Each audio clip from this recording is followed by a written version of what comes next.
Gente, eu vou seguir o meu resuminho aqui com vocês para explicar a propriedade coligativa primeiro, mas antes de explicar a propriedade coligativa, eu vou focar aqui nesse desenho que eu fiz, que eu acho que fica mais fácil de entender. Aqui eu tenho o solvente, que é a água, que primeiro eu coloquei num copo só água, e aí depois eu adicionei o sal, e eu vou explicar pra vocês. Aqui tem o solvente, que no meu caso é água, e aqui tem o solvente mais o soluto, que é água mais sal. No caso, o soluto é o meu sal. Toda substância, todo líquido, mas falando daqui primeiro, que é só água, tem um ponto de fusão, que é uma temperatura em que passa do sólido para o líquido. Tem um ponto de ebulição, que é a temperatura que o líquido passa para o gasoso, e tem uma pressão-vapor, que eu vou explicar agora. A pressão-vapor é quando o líquido, que no meu caso é água, atinge o ponto de ebulição, a água começa a evaporar, né? Porque tá passando do líquido pro gasoso. Então, ela começa a evaporar. Aqui eu desenhei uma tampinha imaginária.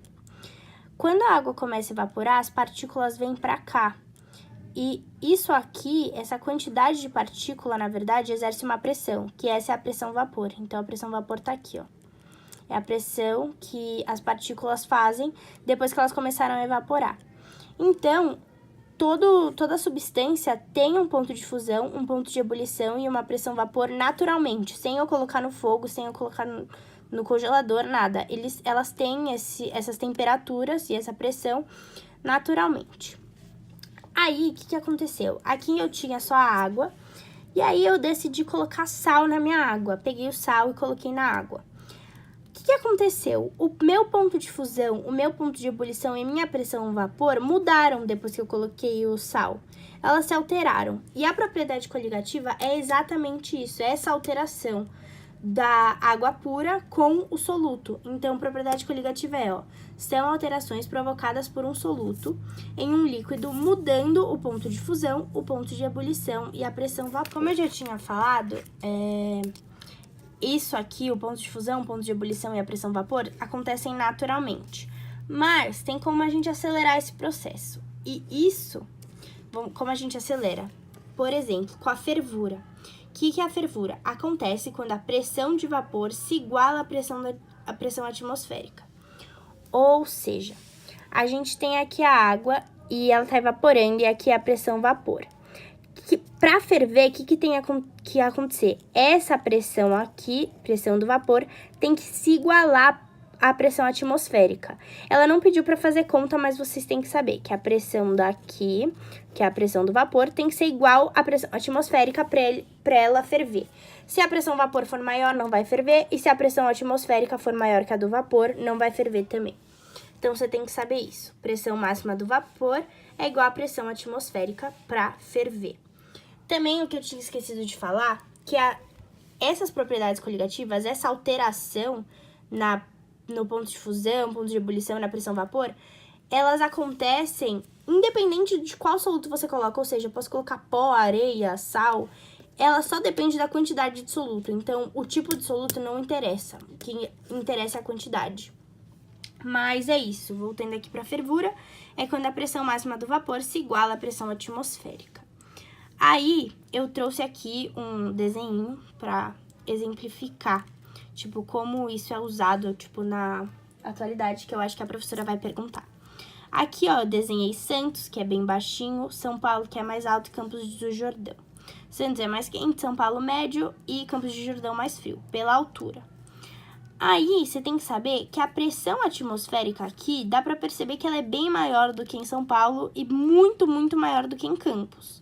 Então, aqui, a pressão atmosférica é igual ao ar, né, gente? Então, você tem que saber que Santos, ele tem mais quantidade de ar do que São Paulo e muito mais do que Campos. Então, aqui a pressão atmosférica é maior, mais ou menos, ela é média e aqui ela é pequena. Então, pressão atmosférica, ar, tem maior quantidade em Santos. Então, em Santos, ela tem maior quantidade. Meu cabelo. São Paulo possui a pressão atmosférica menor do que a praia. Então, Santos é praia, dá pra ver que a pressão atmosférica é menor do que em Santos. Campos do Jordão tem pressão atmosférica baixa. Então, a pressão atmosférica é bem baixinha. O que a gente conclui disso? Quanto maior a pressão atmosférica, mais fácil de respirar. Ou seja, tem mais ar.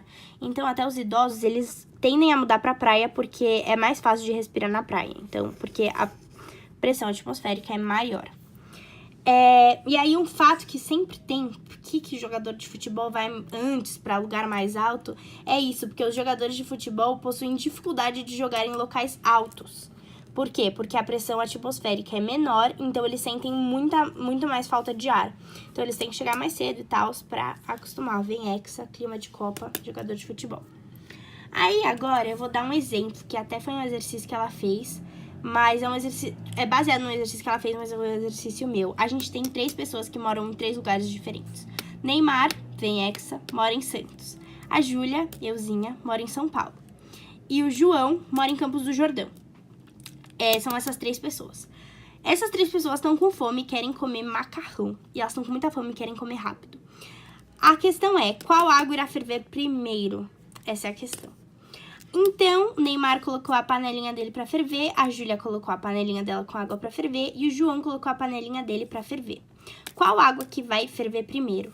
Vamos lembrar aqui que a fervura só acontece quando a pressão do vapor se iguala à pressão atmosférica. O Neymar, ele tá em Santos. Santos, a pressão atmosférica é bem grande. São Paulo, ela é média e João, que tá em Campos do Jordão, tem a pressão atmosférica bem pequena. Então, só vai ferver quando a pressão do vapor se igualar à pressão atmosférica. Vocês concordam que quanto maior a pressão atmosférica, mais tempo vai demorar para a pressão do vapor atingir ela? Porque aqui a pressão do vapor pode ser pequena, se a atmosférica for pequena, ela ferve. Como aqui é muito grande, aqui é médio e aqui é pequeno, o João vai comer primeiro e o Neymar vai comer por último. Por quê? Eu vou desenhar aqui pra vocês. Aqui, ó, tem a água. Minha caneta tá falhando, mas tudo bem. Aqui temos a água. Aqui a barreira invisível. Começa a evaporar, começa a criar essa partícula aqui. A pressão do ar, ela é pequena, então essa pressão aqui vai chegar nela mais rápido. Nem precisa estar tão quente para chegar nela, porque como ela é bem pequena, aqui pode ser pequeno também, então ela vai chegar mais rápido. Aqui já não. Aqui tem a aguinha do Neymar. Vai evaporando. Tudo bem, tá evaporando. Só que a pressão daqui é muito grande, então pra essa pressão, que é a pressão do vapor, se igualar à pressão atmosférica, vai muito mais tempo. Então, quanto menor a pressão atmosférica, mais rápido a água vai ferver, porque a pressão do vapor vai chegar nela mais rápido, vai chegar no mesmo valor. Pressão máxima do vapor se iguala mais rapidamente à pressão atmosférica, por ela ser baixa, no caso do João. Isso tem mais 2 coisas que vocês precisam saber. Primeiro são os nomes, né, que acho bom saber, do sólido pro líquido a fusão, do líquido pro gasoso a ebulição. Aí aqui, do gasoso pro líquido, liquefação, e do líquido pro sólido, solidificação. E quando passa do sólido pro gasoso ou do gasoso pro sólido, chama sublimação.